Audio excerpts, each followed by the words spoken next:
પુણે શહેર એટલે વિદ્યાનું ધામ અને હવે આઈટી હબ. પણ આ પુણેના એક ગર્ભ શ્રીમંત પરિવારનો યુવાન એટલે કે વાર્તાનું મુખ્ય પાત્ર આદિત્ય. ઉંમર માંડ 25 વર્ષ, પણ રૂવા બેવો કે જોનારા જોતા જ રહી જાય. પિતાનો ટ્રાન્સપોર્ટ અને ટ્રેડિંગનો ઘણો મોટો અને જૂનો બિઝનેસ હતો. આદિત્યએ હમણાં જ પોતાનું ગ્રેજ્યુએશન પૂરું કર્યું હતું. હાથમાં બાપદાદાના પુષ્કળ પૈસા હતા અને લોહીમાં જવાનીનો એક અલગ જ નશો હતો. કોલેજમાં હતો ત્યારથી જ તેણે પોતાનો એક અલગ જ વટ બનાવ્યો હતો. મોંઘી ગાડીઓ, બ્રાન્ડેડ કપડાં, હાથમાં લેટેસ્ટ મોબાઈલ અને મિત્રોની મોટી ફોજ. બિઝનેસમાં તે ધ્યાન આપતો, પણ તે પણ પોતાની મરજીથી.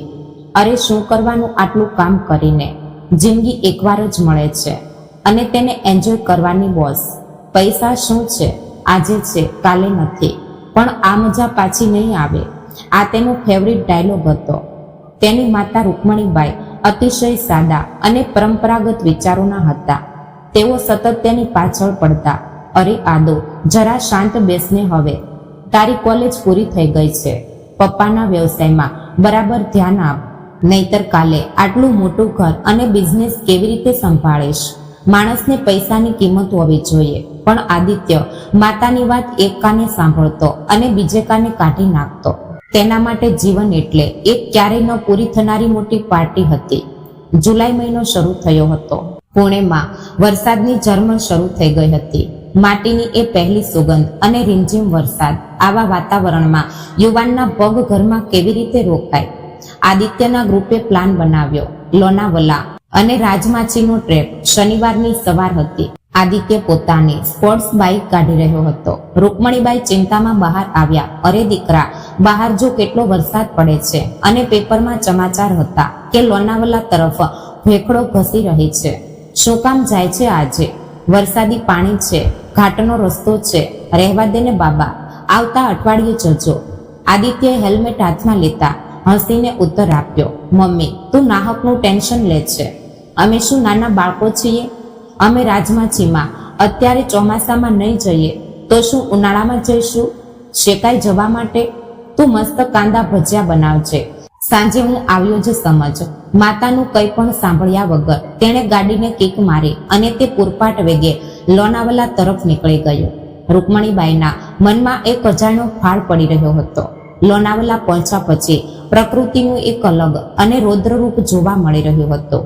ચારે બાજુ ફેલાયેલી ગાઢ હરિયાળી, વાદળોથી ઘેરાયેલા ડુંગરો, શિખરો પરથી પડતા દૂધ જેવા સફેદ ધોધ અને શરીરને સ્પર્શતો ઠંડો પવન.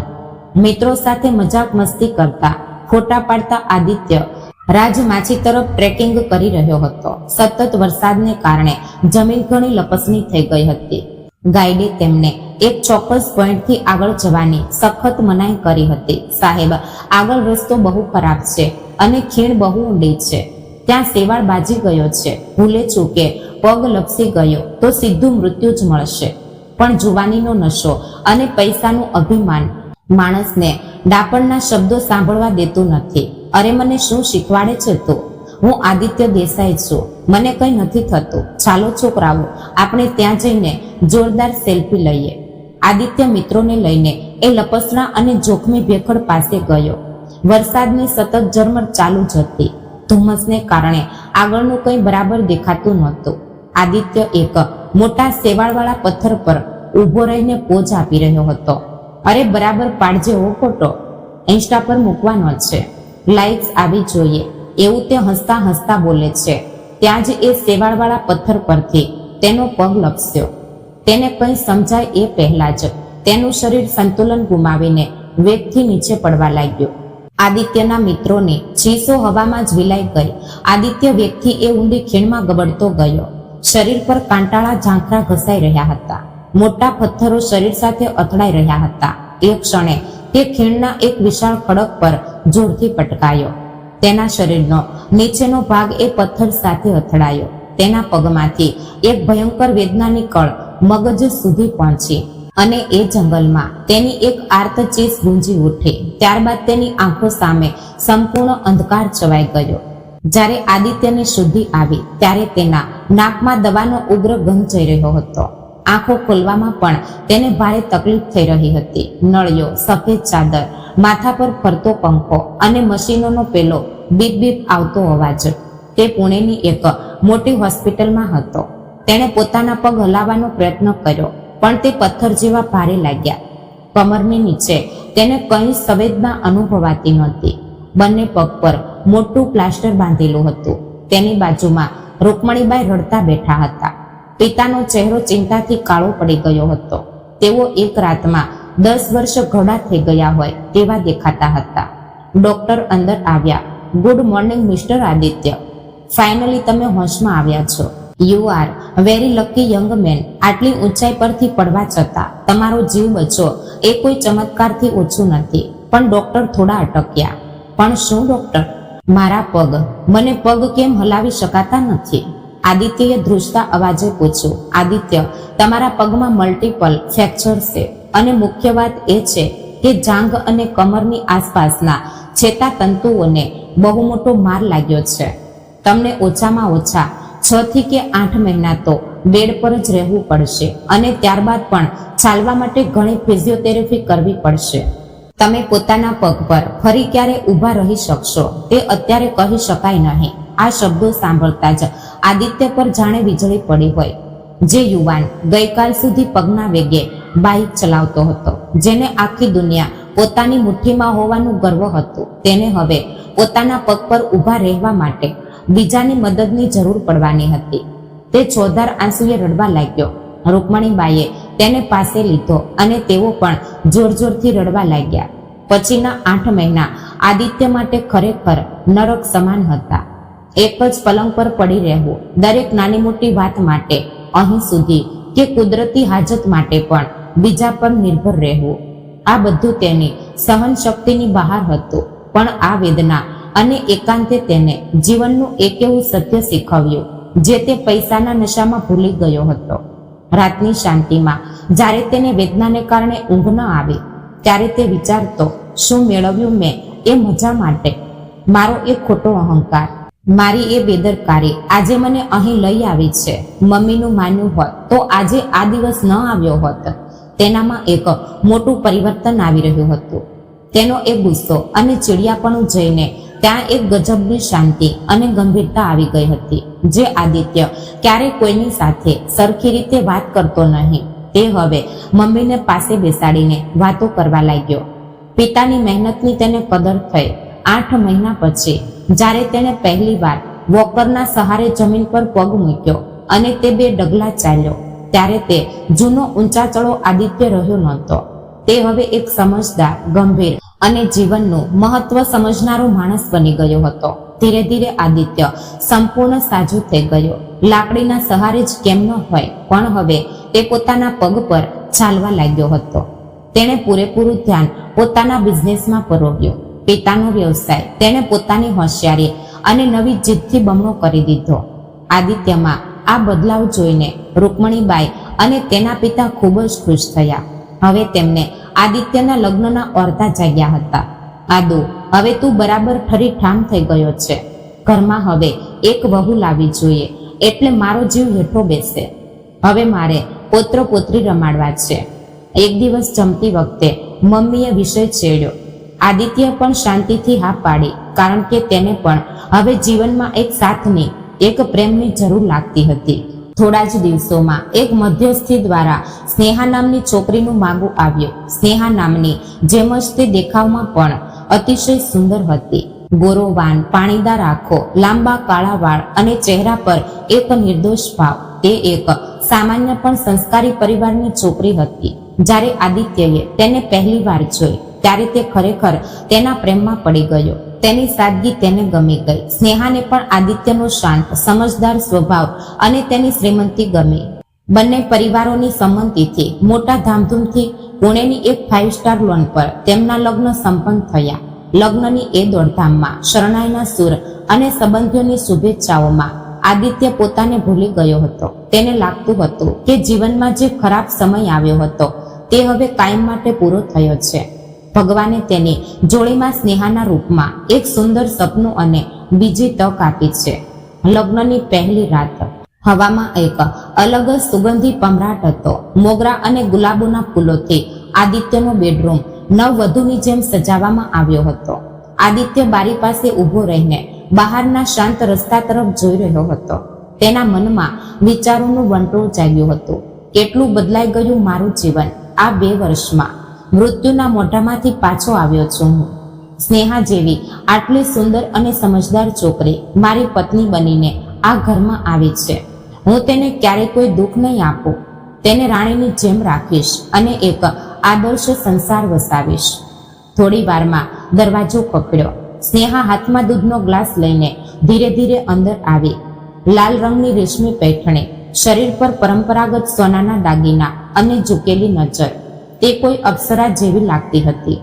આદિત્યએ આગળ વધીને તેના હાથમાંથી ગ્લાસ લીધો અને તેની આંખોમાં જોયું. એ આંખોમાં તેને તેનું સંપૂર્ણ ભવિષ્ય દેખાઈ રહ્યું હતું. એક સુંદર સંસારના સપના જોતો આદિત્ય તે રાત્રે ખૂબ ખુશ હતો. તેને લાગતું હતું કે હવે જીવનમાં બધું બરાબર થઈ જશે. પતંગિયા જેવા રંગબેરંગી દિવસો આવશે. સમયનું ચક્ર ઝડપથી ફરી રહ્યું હતું. લગ્નની એ પહેલી રાત્રે જોયેલા રંગબેરંગી સપના અને મોગરાની એ સુગંધ હવે 2.5 વર્ષની વાસ્તવિકતામાં બદલાઈ ગઈ હતી. લોનાવલાના એ ભીષણ અકસ્માતમાંથી બેઠો થયેલો આદિત્ય હવે એક અત્યંત પરિપક્વ અને ધ્યેયવાદી યુવાન ઉદ્યોગપતિ બની ગયો હતો. તેના પિતાનો ટ્રાન્સપોર્ટ અને ટ્રેડિંગનો વ્યવસાય તેને આસમાને પહોંચાડ્યો હતો. પુણેના સ્વારગેટથી લઈને છેક મુંબઈના નાવા સેવા પોર્ટ સુધી દેસાઈ ટ્રાન્સપોર્ટની સેંકડો ગાડીઓ રાત દિવસ દોડતી હતી. ગોદામોમાં માલની અવરજવર અવિરત ચાલુ હતી. આદિત્ય પાસે પૈસા, પ્રતિષ્ઠા, માન સન્માન કશાની કમી નહોતી. સમાજના મોટા લોકોમાં આદિત્ય દેસાઈ નામનો દબોદબ નિર્માણ થયો હતો. પણ કહેવાય છે ને કે ભગવાને માણસને બધું જ એકસાથે આપી દીધું તો તેને સ્વર્ગની કિંમત નહીં રહે. આદિત્યના કિસ્સામાં પણ એવું જ કંઈક બની રહ્યું હતું. બહારની દુનિયામાં તે ભલે ગમે તેટલો મોટો અને સફળ હોય, પણ ઘરમાં પ્રવેશતા જ એક અજ્ઞાત અસ્વસ્થતા તેના મનને ઘેરી વળતી. પુણેના પ્રભાત રોડ પરનો તેનો એ ભવ્ય બંગલો, તેમાં રહેલી આલિશાન સુવિધાઓ, બધું જ હોવા છતાં તે બંગલો અંદરથી ખૂબ ખાલી અને શાંત લાગતો હતો. કારણ કે એ વિશાળ વાસ્તુમાં એક નાનકડા જીવનો કિલકિલાટ હજુ ગુંજો નહોતો. લગ્નને 2-2.5 વર્ષ વીતી ગયા હોવા છતાં સ્નેહા અને આદિત્યને હજુ બાળક નહોતું થયું. શરૂઆતમાં તો થશે, ભગવાન આપશે, સમય આવશે ત્યારે, એમ કહીને બધાએ સમય પસાર કર્યો. પણ જેમ જેમ સમય વીતતો ગયો તેમ તેમ ઘરની શાંતિ વધુ કરડવા લાગી હતી. ખાસ કરીને આદિત્યની માતા રૂકમણીબાઈ, જૂના જમાનાના પરંપરાગત વિચારોવાળા રૂકમણીબાઈનો જીવ હવે પોત્ર પોત્રી માટે અક્ષરશ તલપાપડ થઈ રહ્યો હતો. દરરોજ સવારે ચતુર્શૃંગી માતાના દર્શને જવું, દગડુ શેઠ હલવાઈ ગણપતિને બાધા રાખવી, કુળદેવીને પ્રાર્થના કરવી, આ બધું કરીને તેઓ હવે થાકી રહ્યા હતા. બહાર સમાજમાં કે સંબંધીઓમાં જાય ત્યારે સ્ત્રીઓ જ્યારે તેમને પૂછતી, કેમ રૂકમણીબાઈ, વહુના કોઈ સારા સમાચાર? લગ્નને 3 વર્ષ થવા આવ્યા, હજુ પારણું બંધાયું નથી કે શું? ત્યારે તેમને બહુ લાગી આવતું. તે ગુસ્સો, તે ચીડ પછી સ્વાભાવિક રીતે ઘરમાં સ્નેહા પર નીકળતી. એક દિવસ સવારનો સમય હતો. આદિત્ય ડાઇનિંગ ટેબલ પર બેસીને પેપર વાંચતો હતો અને કોફી પીતો હતો. એટલામાં સ્નેહા હાથમાં પૌવાની પ્લેટ લઈને બહાર આવી. તેનો ચહેરો થોડો ઉતરેલો હતો. રૂકમણીબાઈ પૂજા ઘરમાંથી કપૂરની આરતી લઈને બહાર આવ્યા અને તેણે સ્નેહા તરફ એક તીખી નજર નાખી. સ્નેહા, આજે પડોશમાં દેશપાંડે કાકીની વહુનું શ્રીમંત છે, મારે ત્યાં જવાનું છે. તું આવવાની છે મારી સાથે કે પછી ત્યાં પણ આવીને મોઢું છુપાવીને બેસવાની છે? રૂકમણીબાઈએ શબ્દોની ધાર કાઢવાની શરૂ કરી હતી. સ્નેહાએ નીચું જોયું અને ધીમા અવાજે કહ્યું, મમ્મી, મારું માથું થોડું દુખે છે, તમે જઈ આવો. માથું તો દુખશે જ ને. જે ઘરમાં વહુ આવ્યાને 2.5 વર્ષ થયા અને આંગણામાં રમતું બાળક નથી, તે ઘરના લોકોને બીજું શું સૂઝવાનું? કાલે જ ભત્રીજો આવ્યો હતો ગામડેથી. તેના લગ્નને વર્ષ નથી થયું ત્યાં તો તેમના ઘરમાં પારણું બંધાવાના સમાચાર આવ્યા અને આપણા ઘરમાં તો ખાલી પૈસાના ઢગલા જ છે. પણ એ પૈસા શું છાતીએ બાંધીને ઉપર લઈ જવાના છે? જો વંશનો દીવો જ નહીં હોય તો આટલી મોટી પ્રોપર્ટીનો વારસદાર કોણ બનશે? રૂકમણીબાઈનો અવાજ હવે ઘણો વધી ગયો હતો. આદિત્યને આ બધું સંભળાતું નહોતું. તેણે હાથમાંથી પેપર પછાડ્યું. મમ્મી, શું લગાડ્યું છે સવાર સવારમાં? બધું સમયસર થશે. ભગવાન આપશે ત્યારે આપશે. તું તેને શું કામ રોજ આટલા મેણા મારે છે? રોજ ક્યાં મેણા મારું છું આદુ? હું તો મારું દુઃખ કહું છું. કાલે લોકો વાતો કરશે આપણે ઘરમાં વહુ વાંઝાણી હોય તો લોકોના મેણા મારે સાંભળવા પડે છે. મારી આંખો મીછાય એ પહેલા એકવાર તો આ ઘરનો વારસ જોવા દે રે. એટલી જ ઈચ્છા છે મારી. છેડો આંખે અડાડીને રૂકમણીબાઈ અંદરના રૂમમાં ચાલ્યા ગયા. વંજિયાણી આ શબ્દ સ્નેહાના કાને પડ્યો અને તેની આંખમાં તરત પાણી આવી ગયા. તે દોડતી બેડરૂમમાં ગઈ. આદિત્યએ એક ઊંડો શ્વાસ લીધો. તે માનસિક રીતે બહુ થાકી રહ્યો હતો. એક બાજુ જેણે જન્મ આપ્યો તે માતા, જેની લાગણીઓ તે સમજી શકતો હતો, અને બીજી બાજુ તેની પત્ની, જેને તે જીવથી વધુ પ્રેમ કરતો હતો. આ બંનેની વચ્ચેના આ રોજના તમાશામાં આદિત્ય ગુંગળાઈ રહ્યો હતો, પણ તે કોઈને કંઈ કહી શકતો નહોતો. તે ચૂપચાપ ઊભો થયો, લેપટોપની બેગ લીધી અને સીધો ઓફિસ જવા નીકળી ગયો. આખો દિવસ ઓફિસમાં ફાઇલોના ઢગલા અને મીટિંગોમાં ગયો હોવા છતાં આદિત્યના મગજમાંથી સવારનો એ પ્રસંગ જતો નહોતો. મમ્મીએ આવા શબ્દો નહોતા વાપરવા જોઈતા, એવો વિચાર કરતા તે રાત્રે મોડો ઘરે પાછો આવ્યો. ઘરમાં એકદમ શાંતિ હતી. તે દબાતા પગલે બેડરૂમમાં ગયો. બેડરૂમમાં અંધારું હતું. બારીમાંથી આવતા ચંદ્રના પ્રકાશમાં સ્નેહા બેડના ખૂણામાં ઘૂંટણીએ માથું નાખીને બેઠી હતી. આદિત્યએ લાઇટ ચાલુ કરી. સ્નેહાની આંખો લાલચોળ થઈ ગઈ હતી. રડી રડીને તેનો ચહેરો સૂજી ગયો હતો. આદિત્યએ તરત જઈને તેને બાથમાં લીધી. સ્નેહા, અરે શું છે આ? તું સવારથી આમ જ રડે છે? પ્લીઝ શાંત થઈ જા. મમ્મીની વાત પર ધ્યાન ન આપ. તેઓ જૂના વિચારોના છે. તેમને પૌત્ર પૌત્રીની આશા છે, એટલે તે ગુસ્સામાં કંઈ પણ બોલી જાય છે. સ્નેહાએ આદિત્યની છાતી પર માથું મૂક્યું અને તે હિપકા ભરીને રડવા લાગી. આદિત્ય, મમ્મીનું સાચું જ છે. હું જ વાંઝાણી છું. મારામાં જ કંઈ કમી છે, કોઈ ખોટ હશે મારા શરીરમાં, એટલે જ ભગવાને મને માતા બનવાનું સુખ આપ્યું જ નથી. તેણે તેના આંસુ આદિત્યના શર્ટ પર લૂછ્યા અને હિંચકા ભરતા આગળ કહ્યું, મને લાગે છે કે આપણે અલગ થઈ જવું જોઈએ. હું તમને એ સુખ ક્યારેય આપી શકું તેમ નથી. તમે મને પિયર મૂકી આવો.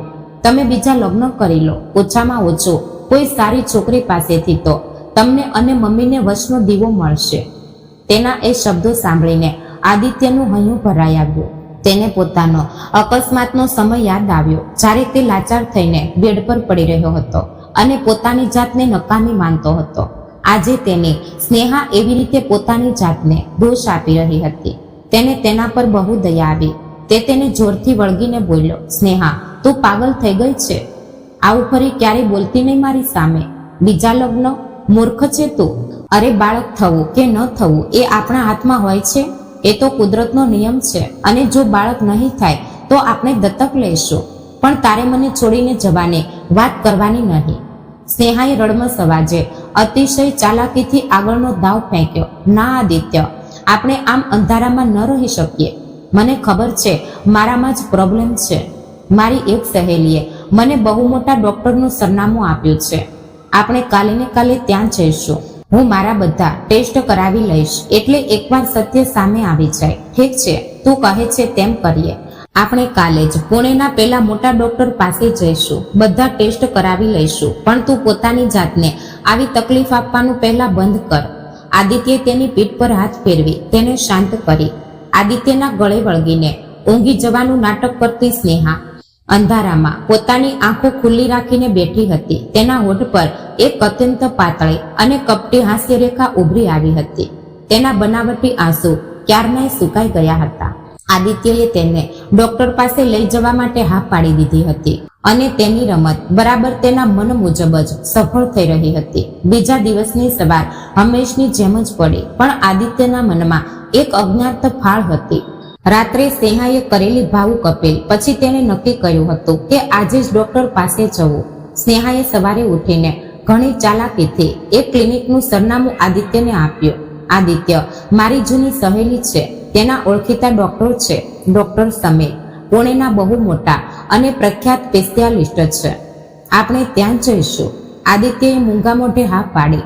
તેણે ફક્ત સ્નેહાના મન પરનો ભાર હળવો કરવો હતો અને મમ્મીના મેણા કાયમ માટે બંધ કરવા હતા. સવારના ટ્રાફિકમાંથી રસ્તો કાઢતા આદિત્યની ગાડી ડોક્ટર સમીરના આલિશાન ક્લિનિકની બહાર આવીને ઊભી રહી. ક્લિનિકમાં એસીની ઠંડક અને દવાની પેલી વિશિષ્ટ ઉગ્ર ગંધ ફેલાયેલી હતી. સ્નેહા અંદર ગયા પછી થોડી શાંત અને સ્વસ્થ લાગતી હતી. રિસેપ્શનિસ્ટે નામ પોકાર્યું એટલે કેબિનનો દરવાજો ખોલ્યો અને તે બંને અંદર ગયા. ડોક્ટર સમીર દેખાવમાં એકદમ રૂઆબદાર, આંખો પર મોંઘા ચશ્મા અને ચહેરા પર એક ગજબની શાંતિ. તેમણે સ્નેહા તરફ એક અત્યંત ઝીણી, બીજાને ન સમજાય તેવી નજર નાખી. પછી આદિત્ય તરફ ફરીને હસીને હાથ મિલાવ્યા. હેલો મિસ્ટર આદિત્ય, બેસો, બોલો, શું પ્રોબ્લેમ છે? આદિત્યએ થોડા સંકોચ સાથે પણ ખુલ્લા મનથી બધી પરિસ્થિતિ જણાવી.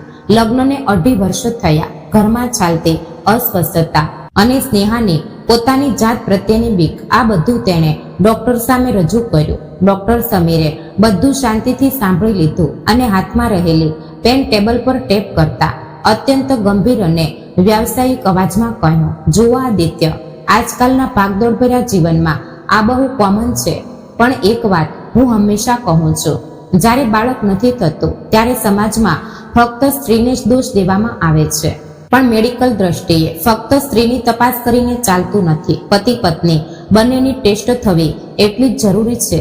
આજે આપણે બંનેના સેમ્પલ લઈશું. પરમ દિવસ સુધીમાં બધા રિપોર્ટ આવી જશે. પછી આપણે નક્કી કરીશું કે નક્કી પ્રોબ્લેમ ક્યાં છે અને શું ટ્રીટમેન્ટ લેવાની છે. આદિત્યએ ક્ષણનો પણ વિચાર કર્યા વગર તરત જ હા પાડી દીધી. કાંઈ વાંધો નહીં ડોક્ટર, તમે કરો બધા ટેસ્ટ. મને ફક્ત મારી સ્નેહા હસતી રમતી જોઈએ છે. બાજુમાં બેઠેલી સ્નેહાએ છેડાથી મોઢું છુપાવીને એક ખોટો નિસાસો નાખ્યો. 2 દિવસ પછી આદિત્ય ઓફિસની કેબિનમાં એક મહત્વની મીટિંગની તૈયારીમાં હતો. તેટલામાં તેને ડોક્ટર સમીરનો ફોન આવ્યો. આદિત્ય, તમારા અને મિસિસના રિપોર્ટ આવી ગયા છે. તમે એકવાર એકલા ક્લિનિક પર આવી શકશો? મારે તમારી સાથે થોડી ડિટેલ્સમાં વાત કરવી છે.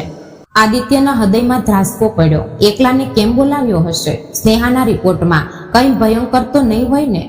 તેને કોઈ ગંભીર બીમારી તો નહીં હોય ને? આજ બીકે તેના શરીરમાં ફાળ પડે. તેણે ઉતાવળમાં લેપટોપ બંધ કર્યું અને ગાડી સીધી ક્લિનિક તરફ લીધી. તે કેબિનમાં ગયો. ડોક્ટર સમીર ચહેરા પર અત્યંત ગંભીર ભાવ લઈને બેઠા હતા. ટેબલ પર 2 ફાઇલો હતી. બેસો આદિત્ય. ડોક્ટરે પાણીનો ગ્લાસ તેમની તરફ સરકાવ્યો. ડોક્ટર, સ્નેહા ઠીક તો છે ને? તેના રિપોર્ટમાં શું આવ્યું છે? કોઈ મેજર પ્રોબ્લેમ છે? આદિત્યએ ગભરાઈને પૂછ્યું. ડોક્ટર સમીરે સ્નેહાની ફાઇલ બાજુ પર કાઢી અને આદિત્યની આંખોમાં સીધું જોતા બોલ્યા, સ્નેહાના રિપોર્ટ એકદમ નોર્મલ છે આદિત્ય.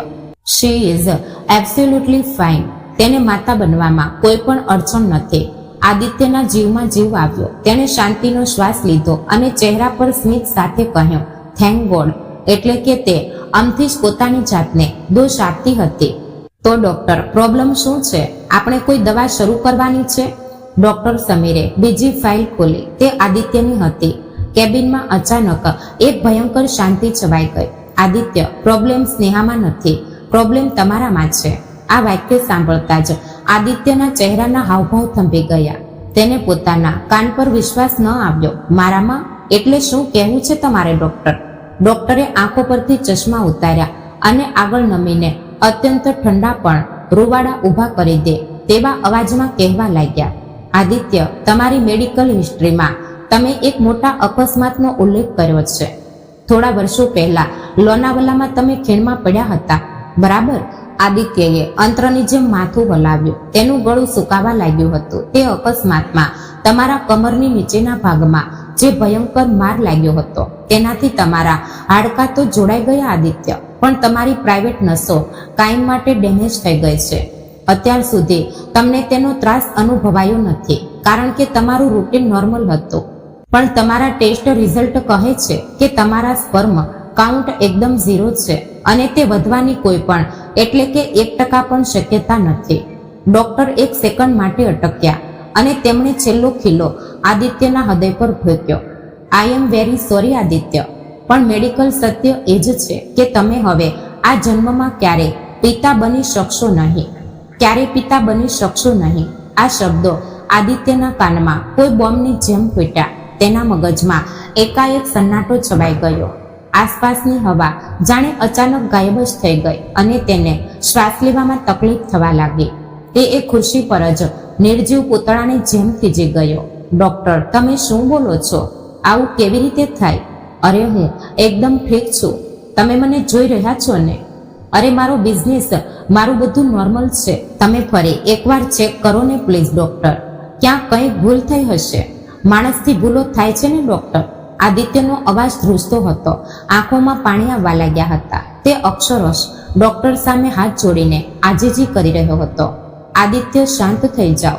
સાયન્સ ખોટું હોતું નથી. મેં 3 વાર ટેસ્ટ ક્રોસ ચેક કરી છે. તે અકસ્માત તમારા પુરુષત્વને કાયમ માટે ખતમ કરી ગયો છે. આ જ કડવું સત્ય છે. ડોક્ટર સમીરે એકદમ નિર્દયતાથી પણ પ્રોફેશનલ અવાજમાં કહી દીધું. આદિત્યના હાથ પગ ગળી ગયા. એક ક્ષણમાં તેની બધી સંપત્તિ, તેનો તે રૂવા, તેનો એ ગર્વ બધું જ ધૂળમાં મળી ગયું. એક પુરુષ તરીકેના તેના અસ્તિત્વના ડોક્ટરના એ એક વાક્યએ અક્ષરશ ટુકડે ટુકડા કરી દીધા હતા. તે અંદરથી સંપૂર્ણપણે ભાંગી પડ્યો હતો. આ રિપોર્ટ સ્નેહાને કહેવાના છે? હું તેને અંદર બોલાવું? ડોક્ટરે પૂછ્યું. ના. આદિત્ય લગભગ જોરથી બોલ્યો. ના ડોક્ટર, તેને કંઈ જ કહેતા નહીં. મારી મમ્મી મરી જશે આ સાંભળીને. હું જોઈ લઈશ શું કરવાનું છે તે. આદિત્યએ ધ્રુજતા હાથે તે ફાઇલ હાથમાં લીધી. તે ફાઇલ તેને કોઈ સળગતા કોલસા જેવી લાગતી હતી. તે ક્લિનિકમાંથી બહાર નીકળ્યો, પણ તેના પગ જમીન પર નહોતા. તે જેમ તેમ કરીને ગાડી સુધી પહોંચ્યો. ગાડીમાં બેઠા પછી તેણે દરવાજા લોક કર્યા અને સ્ટેરિંગ પર માથું રાખીને એવા હિંચકા ભર્યા જે તેણે અત્યાર સુધી જીવનમાં ક્યારેય નહોતા ભર્યા. તે બંધ ગાડીમાં તે એક નાના બાળકની જેમ છોધાર આંસુએ રડી રહ્યો હતો. અરે ભગવાન, આ તે શું કર્યું મારી સાથે? તેના કરતા મને એક ખીણમાં જ કેમ ન મારી નાખ્યો? આવા અધૂરા નકામા પુરુષ તરીકે જીવવા કરતા મરણ આવ્યું હોત તો સારું હતું. તે પોતાની છાતી પર મુક્કા મારી રહ્યો હતો. તેની આંખો સામે મમ્મીનો ચહેરો આવ્યો. મમ્મી જે રોજ ઉઠીને બિચારી વહુને વંજાણી કહીને મેણા મારતી હતી. અરે મમ્મી, તારી વહુ વંચાણી નથી. તારો દીકરો જ આ દુનિયાને વારસ આપવામાં નાલાયક ઠર્યો છે. શું મોઢું બતાવું હું હવે? સમાજને શું કહું? ઘરે સ્નેહા તેની રાહ જોતી હતી, પણ આદિત્યને હવે તેની આંખોમાં આંખ મિલાવીને જોવાની હિંમત થતી નહોતી. તે બિચારી પોતાની જાતને દોષ આપતી હતી, રડતી હતી અને સાચો ગુનેગાર તો હું જ છું. મારા કારણે તેનું માતૃત્વ છીનવાઈ રહ્યું છે. આ અપરાધ ભાવથી આદિત્ય અંદરથી અક્ષરશ બળીને રાખ થઈ ગયો હતો. તેનું પુરુષત્વ, તેનો આત્મવિશ્વાસ બધું જ એક ખોટા મેડિકલ રિપોર્ટ દ્વારા છીનવી લેવામાં આવ્યું હતું. પણ બિચારા આદિત્યને ક્યાં ખબર હતી કે આ રિપોર્ટ એટલે સ્નેહા અને પેલા ડોક્ટરે રચેલું એક ભયંકર કાવતરું હતું. પોતાની જાતને સંભાળીને તેણે આંસુ લૂછ્યા. તે રિપોર્ટ તેણે ગાડીના ડેશબોર્ડમાં છુપાવી દીધો. આજથી તેને એક ભયંકર નાટક કરવું પડવાનું હતું. પોતાની નબળાઈનો ભાર છાતી પર રાખીને દુનિયા સામે હસવાનું નાટક, જે તેના જીવ પર આવવાનું હતું. ગાડી ચાલુ કરતી વખતે તેના હાથ હજુ પણ ધ્રુજતા હતા અને આંખોમાંથી આંસુની ધારા રોકાતી નહોતી. ડેશબોર્ડમાં તે ખોટા રિપોર્ટ છુપાવીને જ્યારે આદિત્ય ઘરે પહોંચ્યો ત્યારે તે અંદરથી પૂરેપૂરો બરબાદ થઈ ચૂક્યો હતો. તેના પગમાં તાકાત રહી નહોતી. ઘરમાં પગ મૂકતા જ પૂજા ઘરમાંથી આવતો અગરબત્તીની સુગંધ અને રૂકમણીબાઈને ચાલતી બડબડ તેના કાને પડે. અરે ખાલી ભગવાન પાસે દીવા કરીને અને ઉપવાસ કરીને શું ફાયદો? જે ઘરમાં રમતું બાળક ન હોય તે ઘરને સ્મશાન જેવી અવસ્થા આવે છે. મારી સહેલીઓની વહુઓ હવે બીજી વાર માં બનવાની છે અને અહીં પહેલીની જ મારા મારી છે. રૂકમણીબાઈના આ શબ્દો દરરોજના જ હતા, પણ આજે તે આદિત્યના કાળજાને વિંધી રહ્યા હતા, કારણ કે આજે તેને સત્ય ખબર હતું. અત્યાર સુધી તે સ્નેહાની પક્ષ લેતો હતો, પણ હવે તેને સમજાઈ ગયું હતું કે સ્નેહાનો કોઈ વાંક નથી.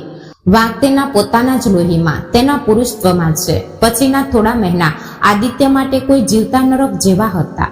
તેણે સ્નેહાથી પોતાની જાતને સંપૂર્ણપણે અલગ કરી દીધી. તે તેની સાથે બરાબર વાત પણ કરતો નહોતો. મોડી રાત સુધી ઓફિસમાં બેસી રહેતો અને ઘરે આવે તો પણ સોફા પર જ ઊંઘી જતો. સ્નેહાએ આ પરિસ્થિતિનો પૂરો ફાયદો ઉઠાવ્યો. તેણે આદિત્ય સામે રડવાનું અને સાસુના મેણા ચૂપચાપ સાંભળી લેવાનું નાટક વધુ રંગીન બનાવ્યું. બિચારો આદિત્ય સ્નેહાના એ ખોટા આંસુ જોઈને પોતાની જાતને ધિક્કારતો. મારા જેવા એક અધૂરા અને નકામા માણસને કારણે આ નિર્દોષ છોકરીનું જીવન બરબાદ થઈ રહ્યું છે. તેને માં બનવું છે, પણ મારા કારણે તે ક્યારેય માં બની શકશે નહીં અને સમાજના મેણા તો તેને ખાવા જ પડે છે. આ અપરાધ ભાવથી તે અંદરથી ખવાઈ રહ્યો હતો. આખરે એક દિવસ આદિત્યએ એક અત્યંત કઠોર નિર્ણય લીધો. તેણે સ્નેહાને છૂટાછેડા આપવાનું નક્કી કર્યું. સ્નેહા, આપણે અલગ થઈ જવું જ સારું છે. એક રાત્રે અત્યંત ભારે હૈયે આદિત્યએ તેને કહ્યું. સ્નેહાએ આશ્ચર્ય અને દુઃખનો દેખાવ કરતા રડવાનું શરૂ કર્યું. કેમ આદિત્ય, શું ભૂલ થઈ મારી? હું તમારા વગર નથી રહી શકતી. પ્લીઝ મને આમ છોડીને ન જાઓ. પણ આદિત્ય મક્કમ હતો. ના સ્નેહા, મારી મમ્મીનો ત્રાસ તારાથી સહન નથી થઈ રહ્યો અને મારાથી તારી રોજની ગુંગળામણ જોવાતી નથી. તું મુક્ત છે. તું તારું નવું જીવન શરૂ કર. આદિત્યએ પોતાની તે ભયંકર ખામી દુનિયા સામે લાવી નહીં. સમાજમાં એક પુરુષ માટે તું પિતા નથી બની શકતો તે કહેવું મૃત્યુથી પણ ભયંકર હોય છે. અને બીજું એ કે જો તેને સાચું કહ્યું હોત તો સમાજની નજરમાં સ્નેહા કાયમ માટે બિચારી ઠરત. તેને કોઈ કે સહાનુભૂતિથી સ્વીકારી હોત, પણ તે સન્માન મળ્યું ન હોત. એટલે તેણે પોતાની પ્રતિષ્ઠા અને સ્નેહાના ભવિષ્યને ધ્યાનમાં રાખીને છૂટાછેડાનું કારણ મનભેદ એવું આપ્યું હતું. શિવાજીનગરનું ફેમિલી કોર્ટ. ચોમાસાની હવામાં ચારે બાજુ એક પ્રકારની ઉદાસી ફેલાયેલી હતી. કોર્ટના એ જૂના અંધારિયા કોરિડોરમાં આદિત્ય અને સ્નેહા ઊભા હતા. વકીલે પેપર લાવ્યા. જજ સાહેબે બંનેને પૂછ્યું, તમારો નિર્ણય મક્કમ છે ને? આદિત્યએ ફક્ત નીચું જોઈને હા પાડી. સ્નેહાની આંખોમાં બનાવટી આંસુ હતા. છેલ્લી સહી કરતી વખતે આદિત્યનો હાથ ધ્રુજ્યો. તેણે સ્નેહાના નામે ભરણ પોષણ તરીકે એક મોટી રકમ અને ફ્લેટ કરી આપ્યો હતો. તેને લાગતું હતું કે તેણે સ્નેહાના માતૃત્વનો અધિકાર છીનવી લીધો છે, તો આ તેની એક નાનકડી ભરપાઈ છે. કોર્ટનો સિક્કો કાગળ પર વાગ્યો અને 1-2.5 વર્ષના સંસારનો કાયદેસર અંત આવ્યો. કોર્ટના પગથિયા ઉતરતી વખતે સ્નેહાએ પાછળ વળીને જોયું પણ નહીં.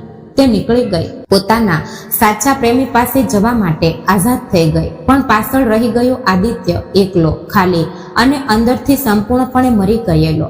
છૂટાછેડા પછી ઘર એકદમ ખાવા ધાતું હતું. રૂકમણીબાઈને પણ થોડું દુઃખ થયું, પણ તેના મનમાં એક નવી આશા જાગી હતી. સારું થયું, ગઈ પેલી વંજિયાણી. હવે હું મારા આદુના બીજા લગ્ન કરાવી દઈશ, કોઈ ગુણવાન અને સુદૃઢ છોકરી સાથે, જે મારા ઘરને વારસદાર આપશે. 6 મહિના વીતી ગયા. આદિત્ય પોતાની જાતને બિઝનેસમાં ડૂબાડી રહ્યો હતો, પણ કુદરતની રમત હજુ બાકી હતી. એક દિવસ રૂકમણીબાઈના મોબાઈલ પર એક અણધાર્યો ફોન આવ્યો. તે ફોન સ્નેહાનો હતો.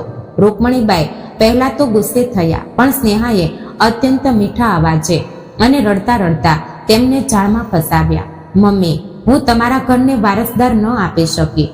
તેનું મને જન્મભર દુઃખ રહેશે. પણ આદિત્યને આમ એકલો જોઈને મને બહુ તકલીફ થાય છે. હું તમારા માટે એક માગું સૂચવું. મારી દૂરની માસીની દીકરી છે અપૂર્વા. હમણાં જ 21મા વર્ષમાં બેઠી છે. એકદમ સાદી ગામડાની સંસ્કારી છોકરી છે. તે તમારા ઘરને ચોક્કસ ગોકુળ જેવું બનાવી દેશે. સ્નેહાનો આ દાવ અત્યંત ભયંકર હતો. આદિત્ય ક્યારેય પિતા બની શકશે નહીં એ તેને ખબર હતી. એટલે અપૂર્વા જેવી એક નિર્દોષ છોકરીને આદિત્યના ગળે બાંધીને આદિત્યની અને તેની માતાની વધુ મોટી ફજેતી અને તડપ જોવાની તેની કપટી રમત હતી. રૂકમણીબાઈ એ જાળમાં ફસાઈ ગયા. તેમણે અપૂર્વાને જોઈ અને તેમને તે છોકરી તરત જ ગમી ગઈ. અપૂર્વા ખરેખર કોઈ તાજા પારિજાતના ફૂલ જેવી નિર્દોષ અને સુંદર હતી. સાદું જીવન, ચહેરા પર એક તેજ. જ્યારે રૂકમણીબાઈએ આદિત્ય સામે આ નવો પ્રસ્તાવ મૂક્યો ત્યારે આદિત્યએ સખત વિરોધ કર્યો. ના મમ્મી, મારે બીજા લગ્ન નથી કરવા. હું કોઈની પણ સાથે લગ્ન નહીં કરી શકું. તેના મનમાં વિચારતો હતો કે હું અધૂરો છું, તો હું બીજી એક નિર્દોષ છોકરીનું જીવન શું કામ બરબાદ કરું. પણ માતાએ હઠ પકડી. તેમણે જમવાનું છોડી દીધું. રડી રડીને ઘર માથે લીધું. મારો છેલ્લો શ્વાસ જોવો હોય તો ના પાડ મને. મારે વંશનો દીવો જોઈએ છે. મને મરણ શાંતિથી આવા દે રે બાબા. માતાના એ ઇમોશનલ બ્લેકમેલ સામે આદિત્ય લાચાર થઈ ગયો. તેણે પોતાના નસીબને દોષ આપતા નીચું જોયું અને ભારે હૈયે અપૂર્વા સાથે લગ્ન કરવા હા પાડી. પુણેના એક નાના એવા મંદિરમાં જૂજ સંબંધીઓની હાજરીમાં આદિત્ય અને અપૂર્વાના લગ્ન સંપન્ન થયા. અપૂર્વાની આંખોમાં એક શ્રીમંત અને સારા ઘરમાં પડ્યાનો આનંદ હતો, જ્યારે આદિત્યની આંખોમાં એક ભયંકર અપરાધભાવની છાયા હતી. અપૂર્વાનો ગૃહ પ્રવેશ થયો. ઉંમરે ધાન્યનું કળશ રાખ્યું હતું. અપૂર્વાએ લાલ રંગની ભરતકામવાળી નવવારી સાડી પહેરી હતી. નાકમાં નથણી, કપાળ પર ચંદ્રકોર, હાથમાં લીલો ચૂડો અને પગમાં પાયલનો એ છમછમ અવાજ. રૂકમણીબાઈએ તેની આરતી ઉતારી. એ દીકરી, જમણો પગ આગળ મૂકીને માપ ઓળંગ અને લક્ષ્મીની જેમ ઘરમાં આવ. આ ઘરને હવે તારી જ ઉખેથી વારસ મળવા દે. રૂકમણીબાઈના આ શબ્દો સાંભળીને અપૂર્વા શરમાઈ ગઈ, પણ આદિત્યના શરીર પર જાણે કાંટો આવી ગયો. અપૂર્વાએ હળવેથી પગના અંગૂઠાથી અનાજનું કળશ ઢોળ્યું. ચોખા ઉંબરા પર વેરાયા અને તેણે ઘરમાં પહેલું ડગલું મૂક્યું. તેના પગલાની ચાપ પર ચાલતા આદિત્યને એવું લાગી રહ્યું હતું કે જાણે તે એક ભોળી છોકરીને છેતરીને તેના જીવનની રાખ કરવા માટે તેને અહીં લઈ આવ્યો છે. તે રાત્રે શણગારેલા બેડરૂમમાં અપૂર્વા એક નવા ઉમંગ અને નવા સંસારના સપનાઓ સાથે આંખોમાં આશા ભરી આદિત્યની રાહ જોતી બેઠી હતી. પણ આદિત્ય બારીની બહાર શૂન્યમાં નજર લગાવીને ઊભો હતો. તેના મનમાં એક જ વિચાર ચાલતો હતો, આ નિર્દોષ છોકરી એક એવા ઘરમાં આવી છે જ્યાં તેને પ્રેમનો પગરવ ક્યારેય નહીં મળે. હું એક રણ છું અને આ બિચારી રણમાં વરસાદની અપેક્ષા લઈને આવી છે. પણ આદિત્યને ક્યાં ખબર હતી કે આ રણમાં એવો વરસાદ પડવાનો હતો જે તેના શંકા અને ગુસ્સાની જ્વાળાઓને વધુ ભડકાવવાનો હતો. ઘરમાં અપૂર્વાના રૂપમાં સાક્ષાત લક્ષ્મી જ પધારી હતી. તેનું સાદું અને પ્રેમાળ રૂપ, બોલવામાં મીઠાશ અને વડીલો પ્રત્યેનો આદર, આ બધું જોઈને થોડા જ દિવસોમાં તેણે રૂકમણીબાઈનું દિલ જીતી લીધું હતું. ઘરના કામમાં તે કોઈ કુશળ ગૃહિણીની જેમ મચી રહેતી. સવારે વહેલા ઉઠીને આંગણામાં સાથિયા પૂરવાથી લઈને રાત્રે આદિત્યની રાહ જોતા જાગવા સુધી તેણે પોતાને આ સંસારમાં સંપૂર્ણ સમર્પિત કરી દીધી હતી. પણ આ બધાના બદલામાં તેને આદિત્ય તરફથી શું મળતું હતું? માત્ર એક કોરો વૃક્ષ સ્વભાવ અને અંતર. આદિત્ય તેની સાથે ક્યારેય મન મૂકીને વાત કરતો નહીં. ઓફિસથી આવ્યા પછી તે લેપટોપમાં માથું ખોસીને બેસી રહેતો. અપૂર્વા પ્રેમથી ચા કે જમવાની થાળી લાવી આપે તો પણ તે તેની સામે નજર ઉઠાવીને જોતો નહીં. રાત્રે બેડરૂમમાં તે પીઠ ફેરવીને સૂઈ જતો. અપૂર્વા હજી નાની હતી, માંડ 21 વર્ષની. તેને લાગતું કે પહેલી પત્ની સાથે છૂટાછેડા થયા હોવાથી આદિત્ય હજી તે આઘાતમાંથી બહાર નહીં આવ્યા હોય, અથવા બિઝનેસનું બહુ ટેન્શન હશે. ધીરે ધીરે બધું ઠીક થઈ જશે. મારો પતિ એક દિવસ ચોક્કસ મને પ્રેમ કરશે. આ આશાએ તે બિચારી રોજ સવારે જાગતી. લગ્ન પછી પતિ પત્ની તરીકે જે કંઈ શારીરિક સંબંધો બંધાયા હતા તે પણ આદિત્યએ જાણે એક યંત્રની જેમ કોઈ લાગણી વગર નિભાવ્યા હતા. કારણ કે તેને લાગતું હતું કે તેના મૃત શરીર અને નકામા પુરુષાર્થનો આ કુમળી છોકરીને શું ઉપયોગ. લગ્નને હવે 5-6 મહિના વીતી ગયા હતા. ચોમાસાના દિવસો પૂરા થઈ પુણેમાં ઠંડીની શરૂઆત થઈ હતી. આવો જ એક દિવસ આદિત્ય ઓફિસમાં એક મોટી મીટિંગમાં અટકાયો હતો. મીટિંગ પતાવીને માથા પર હાથ દઈ તે સાંજે થાક્યો પાક્યો ઘરે આવ્યો. તેણે ઘરનો દરવાજો ખોલ્યો અને સામેનું દ્રશ્ય જોઈને તે થોડો થંભી ગયો. ઘરમાં ભગવાનનો દેવારો ફૂલોથી શણગારેલો હતો. રૂકમણીબાઈના ચહેરા પરનો આનંદ સમાતો નહોતો. તે આદિત્યને જોતા જ ઉતાવળમાં આગળ આવ્યા અને અચાનક આદિત્યના મોઢામાં પેંડો મૂકી દીધો. અરે આદુ, પેંડો ખા બેટા. આજે મારા ઘરમાં સાક્ષાત પરમેશ્વરે કૃપા કરી છે. મારા કુળનો ઉદ્ધાર થયો. જો આપણે અપૂર્વા ગર્ભવતી છે. ભગવાને આખરે મારી પ્રાર્થના સાંભળી લીધી રે. રૂક્ષ્મણીબાઈના આ શબ્દો આદિત્યના કાન પર કોઈ છરીની જેમ વાગ્યા. અપૂર્વા ગર્ભવતી છે. આ 3 શબ્દો તેના મગજમાં કોઈ બોમ્બની જેમ ફૂટ્યા. મોઢામાંનો એ મીઠો પેંડો તેને અચાનક કડવા ઝેર જેવો લાગવા માંડ્યો. હાથમાંથી લેપટોપની બેગ અજાણતા જ નીચે સરી ગઈ. તેની આંખો સામે ડોક્ટર સમીરની કેબિનનું એ દ્રશ્ય સ્પષ્ટ દેખાયું. તમારી નસો કાયમ માટે ડેમેજ થઈ ગઈ છે. તમારો સ્પર્મ કાઉન્ટ 0 થઈ ગયો છે. હવે તમે આ જન્મમાં ક્યારેય પિતા બની શકશો નહીં. ડોક્ટરના એ ઠંડા અને નિર્દય શબ્દો તેના કાનમાં ગુંજવા લાગ્યા. જો તે પિતા બની શકતો નથી, જો મેડિકલ સાયન્સે તેને નકામો જાહેર કર્યો હતો, તો પછી અપૂર્વાના પેટમાં ઉછરી રહેલું આ બાળક કોનું છે?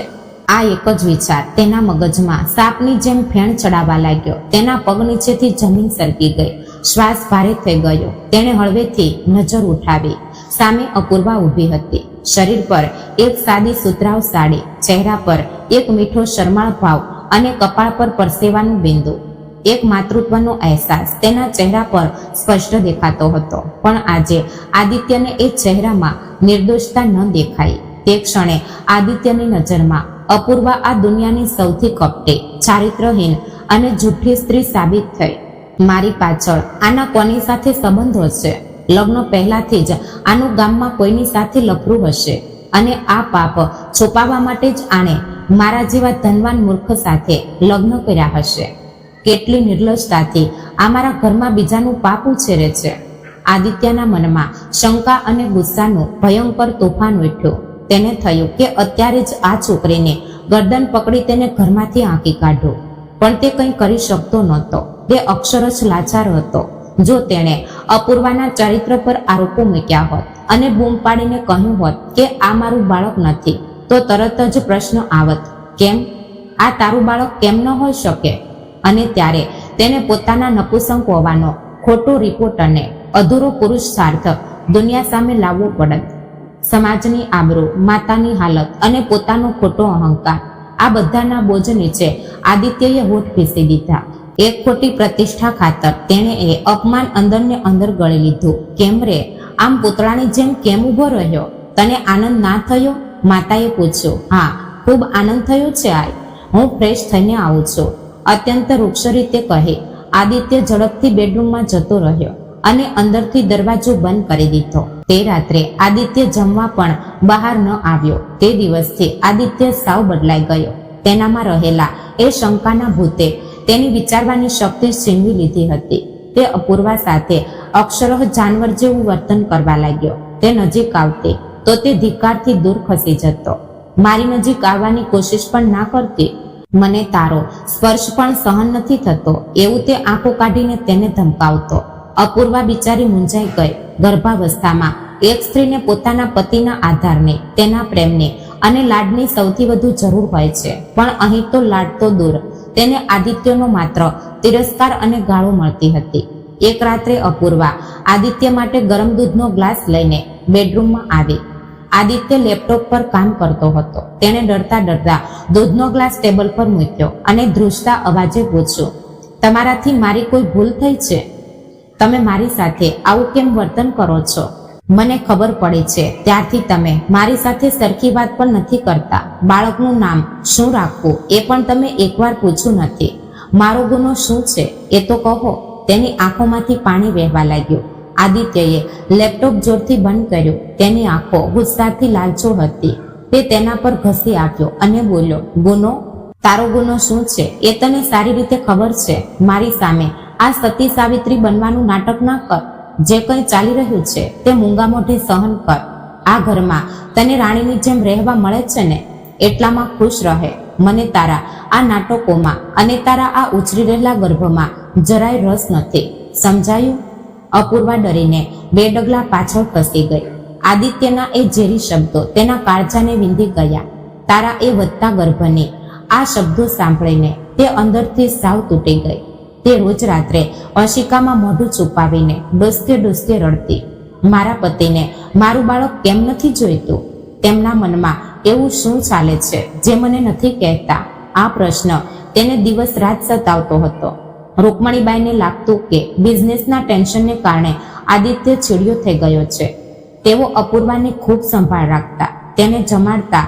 પણ જે ઘરમાં પતિનો જ પ્રેમ ન હોય ત્યાં સાસુના લાડથી અપૂર્વાનું મન કેવી રીતે ભરાય?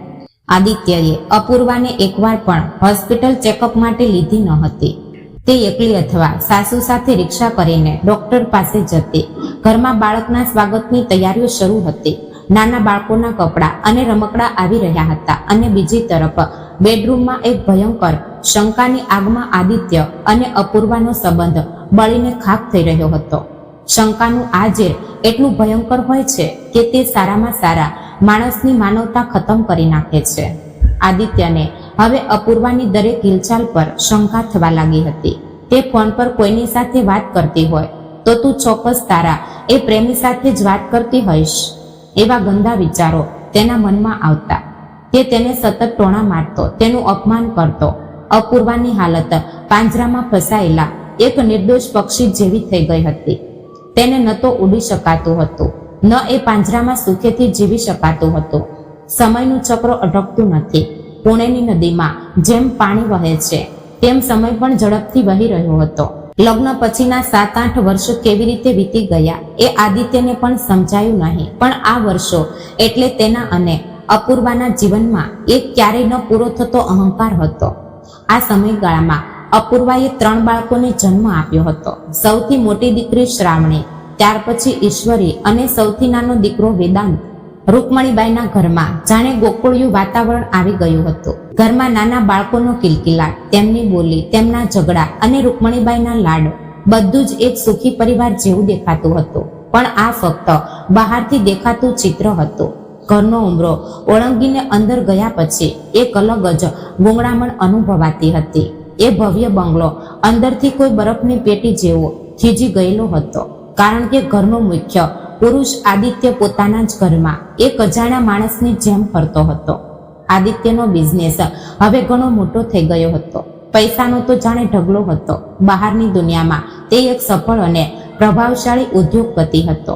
લોકો તેને આદરથી જોતા, તેની બિઝનેસ સેન્સના વખાણ કરતા. પણ જ્યારે તે સાંજે પોતાની મર્સિડીઝ ગાડી લઈને ઘરના ગેટમાં પ્રવેશતો ત્યારે તેનો ચહેરો કોઈ ગુનેગાર જેવો ઉતરી જતો. પપ્પા આવ્યા એમ બૂમો પાડતી જ્યારે 5 વર્ષની ઈશ્વરી અને 8 વર્ષની શ્રાવણી દોડીને ગેટ પાસે આવતી ત્યારે આદિત્યના કપાળ પર કરસલો પડતી. બાજુ પર ખસો, ગાડી નીચે આવી જશો, જાઓ ઘરમાં જઈને બેસો, મને હેરાન ના કરો. અત્યંત ઠંડાઈથી ઓરડીને તે તેમને ભગાડી દેતો. બિચારી દીકરીઓ ડરીને પાછળ ખસી જતી. તેના નિર્દોષ ચહેરા ઉતરી જતા. તેમને સમજાતું જ નહીં કે આપણા પપ્પા બીજા પપ્પાઓની જેમ આપણને પ્રેમ કેમ નથી કરતા, આપણને તેડતા કેમ નથી. આદિત્ય ગાડીમાંથી ઉતરીને સીધો પોતાના સ્ટડી રૂમમાં જતો રહેતો. દરવાજો અંદરથી બંધ કરી દેતો અને રાત્રે જમવાના સમય સુધી બહાર આવતો નહીં. અપૂર્વા બિચારી રસોડામાં આંખોમાં પાણી લાવીને કામ કરતી રહેતી. અપૂર્વા, અરે શું છે આ? બાળકો પર આમ કેમ ઓરડ્યો? આટલું તે શું ઓફિસનું ટેન્શન? રૂકમણીબાઈ પૂછતા. અપૂર્વા પાલવથી આંખો લૂછતી કહેતી, કંઈ નહીં આય, ઓફિસમાં કામ વધારે હશે. તમે બાળકોને જમવાનું પીરસો, હું તેમના માટે થાળી તૈયાર કરું છું. રાત્રે જમવાના ટેબલ પરને શાંતિ કોઈ સ્મશાન જેવી રહેતી. આદિત્ય કોઈની સાથે એક પણ શબ્દ બોલતો નહીં. તે બસ થાળીમાંના અન્ન સાથે રમ્યા કરતો અને ચોરી છુપીથી પેલા 3 બાળકો સામે જોતો. આ મારા બાળકો નથી જ, આ કોઈક બીજા બાપના પાપ છે જે મારે પોષવા પડે છે. આ અપૂર્વા આટલી સાદી દેખાય છે પણ આના જેવી નીચ સ્ત્રી દુનિયામાં નહીં હોય. મારી બીમારીનો, મારી નપુસંગતાનો ફાયદો ઉઠાવીને આણે બહાર કોઈની સાથે સંબંધ રાખ્યા અને આ 3 બાળકો મારા ગળે વળગાડી દીધા. અને હું એક નામર્દની જેમ આ બધું મૂંગા મોઢે સહન કરું છું, ફક્ત સમાજના ડરથી અને માતાના ખોટા સુખ માટે. આવા ઝેરી વિચારો તેના મગજમાં રાત દિવસ તાંડવ કરતા. તે અંદરથી જાણે બળીને ખાખ થઈ રહ્યો હતો. તેને અપૂર્વા પર એટલો ગુસ્સો આવતો કે થતું કે અત્યારે જ તેની ગરદન પકડીને તેને ઘરની બહાર હાંકી કાઢવું. પણ તે પોતાનો પેલો ખોટો રિપોર્ટ અને પોતાની ખામી દુનિયા સામે લાવવા ડરતો હતો. હું પિતા નથી બની શકતો એ સત્ય જો દુનિયા સામે આવશે તો લોકો મારા પર હસશે, મારી આબરૂ જશે. આ ખોટો અહંકાર તેને ચૂપ રહેવા મજબૂર કરતો હતો. એક દિવસ રવિવારની રજા હતી. આદિત્ય હોલમાં સોફા પર બેસીને લેપટોપ પર કામ કરી રહ્યો હતો. નાનો વેદાંત માંડ 3 વર્ષનો હતો. તે ઘૂંટણીએ ચાલતો આદિત્યના પગ પાસે આવ્યો. તેણે પોતાની કાલીઘેલી ભાષામાં આદિત્યની પેન્ટ ખેંચતા કહ્યું, પપ્પા, મને ઘોડો ઘોડો રમાડો ને, પપ્પા ઉંચકો ને. વેદાંતે પોતાના ટચુકડા હાથ આદિત્ય પર ફેલાવ્યા. કોઈ પણ પિતાનું હૃદય આ દ્રશ્ય જોઈને પીગળી જાય. પણ આદિત્યની આંખોમાં ગુસ્સાની આગ સળગી. આ કોઈનો ગંદો અંશ મને પપ્પા કેમ કહે છે? એ વિચારે તે એટલો ભડક્યો કે તેણે વેદાંતને ઝટકી નાખ્યો. દૂર થા મારાથી. અપૂર્વા ક્યાં મરી ગઈ? લઈ જા આને અહીંથી, મને ડિસ્ટર્બ ના કરો. આદિત્યના એ જોરદાર ઝટકાથી વેદાંત નીચે પડ્યો અને જોરજોરથી રડવા લાગ્યો. અપૂર્વા રસોડામાંથી દોડતી બહાર આવી. તેણે તરત જ વેદાંતને છાતીએ વળગાડ્યો. અરે, શું કરો છો તમે? નાનું બાળક છે એને શું ખબર પડે? તમે એના પર કેમ ખીજાવ છો? અપૂર્વા ડસકા ભરતી બોલે. તો એને સમજાવી દે કે મારી વાટે ન આવે. અને તું પણ મારા ડોળા સામે આવતા નહીં તમે લોકો. મારો શ્વાસ રૂંધાય છે આ ઘરમાં. આદિત્ય દાંત પીસીને બોલ્યો અને લેપટોપ લઈને ધડધડ પગલે બેડરૂમમાં જતો રહ્યો. અપૂર્વા ત્યાં જ નીચે બેસીને ધ્રુસકે ધ્રુસકે રડવા લાગી. શ્રાવણી અને ઈશ્વરી ડરીને એક ખૂણે ઊભી હતી. શ્રાવણીએ નજીક આવીને અપૂર્વાની આંખો લૂછી. મમ્મી તું રડના, પપ્પા બહુ ખરાબ છે.